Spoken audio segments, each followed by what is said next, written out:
একদমই গ্রামীণ স্টাইলে গরুর মাথার চামড়া আর গরুর পা রান্না করব।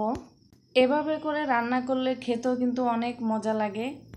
আসসালামু আলাইকুম এভরিওয়ান, ওয়েলকাম টু আমার লাইফস্টাইল ব্লগ। আমরা কিভাবে গরুর পা আর গরুর মাথার চামড়া রান্না করি এটা আপনাদের সাথে শেয়ার করলাম। এখানে আমি মাথার চামড়াগুলো ভালো করে পরিষ্কার করে নিয়েছি। চামড়াগুলো গরম পানিতে 2-3 মিনিট সিদ্ধ করে এরপর ঠান্ডা পানিতে ভিজিয়ে রেখে এরপর বটি দিয়ে উপরে চামড়াটা কেটে ফেলে দিয়েছি। এভাবে করে পরিষ্কার করে নিয়েছিলাম। এখানে আমি বড় বড় করে পেঁয়াজগুলো কেটে নিয়েছি। কুচি করে কাটা লাগবে না, বড় করে দিলে যেহেতু চামড়াগুলো কয়েকবার জাল করা হবে এমনিতেই সিদ্ধ হয়ে যাবে। এরপরে এখানে বেশ কিছু আদা বাটা দিয়েছি, এবার রসুন বাটা দিয়ে দিচ্ছি। এখানে চামড়াটা প্রায় 2 কেজির মতো আছে, ওই হিসাব করে এখানে মশলাগুলো দিয়ে দিচ্ছি। এরপর এখানে কিছু দারচিনি আর এলাচ বাটা আর জিরা বাটা দিয়ে দিয়েছি। এবার দিয়ে দিচ্ছি হলুদের গুঁড়ো, জিরা ধনে গুঁড়ো আর মরিচের গুঁড়ো। দিয়ে দিচ্ছি স্বাদ মতো লবণ আর 2টা তেজপাতা। এখানে জিরা গুঁড়োটা একটু কম দিয়েছিলাম, আবার একটু দিয়ে দিলাম। এরপর পরিমাণ মতো তেল দিয়ে সব উপকরণগুলো ভালো করে মাখিয়ে নিচ্ছি। ভালোভাবে মাখিয়ে নিয়ে প্রায় আধা ঘন্টার মতো রেস্টে রেখে দেব।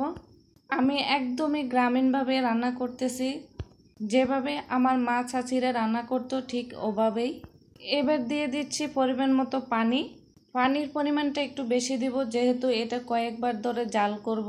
আর গরুর চামড়া বলেন, গরুর পা বলেন আর গরুর বুড়ি বলেন, এক জালে কিন্তু মজা লাগে না, এটাকে কয়েকবার জাল করলে বেশি মজা হয়।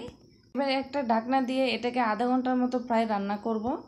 এরপর চুলো বদ্ধ করে রেখে দিব। এভাবে করে আমি প্রায় 1 দিন করে রান্না করে নিয়েছি। দেখুন চামড়াটা আমার রান্না হয়ে গিয়েছে।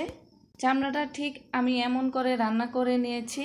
রান্নাটা হয়ে গেলে এ পর্যায়ে আমি উপরে কিছু গরম মশলা দিয়ে দিচ্ছি। গরম মশলাটা দিয়ে আবার কিছুক্ষণ নেড়ে ছেড়ে 2-1 মিনিট কুক করে নেব। আমরা যেভাবে রান্না করি ওভাবে আপনাদেরকে দেখিয়ে দিলাম। এই তো আমার চামড়ার ফাইনাল লুক।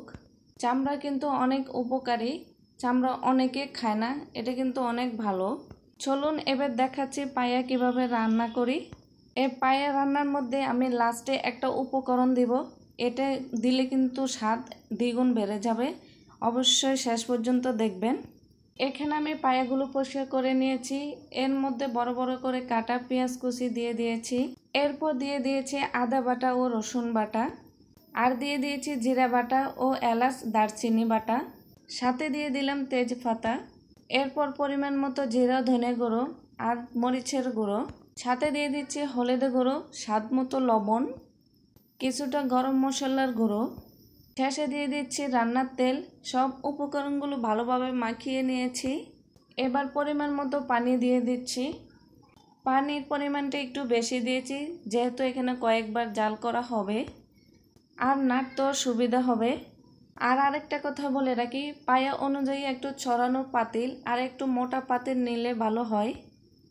যেহেতু অনেকবার জাল করা হয়, মোটা পাতিল নিলে নিচে দিয়ে আর লেগে যাবে না। পায়াটা অনেকবার জাল করে রান্না করে নিয়েছি। ভিডিওর মাঝখানে আপনাদেরকে বলেছিলাম এর মধ্যে আমি একটা উপকরণ অ্যাড করব, সেটা হচ্ছে নারকেলের দুধ। এটা যখন পুরোপুরি হয়ে যাবে এর মধ্যে নারকেলের দুধটা দিয়ে কয়েক মিনিট রান্না করে নিলে তৈরি হয়ে যাবে। পায়ের মধ্যে নারকেলের দুধটা দিলে কিন্তু স্বাদ দ্বিগুণ বেড়ে যায়। পরিবেশনের সময় উপরে কিছু পেঁয়াজের বেরেস্তা দিয়েছি।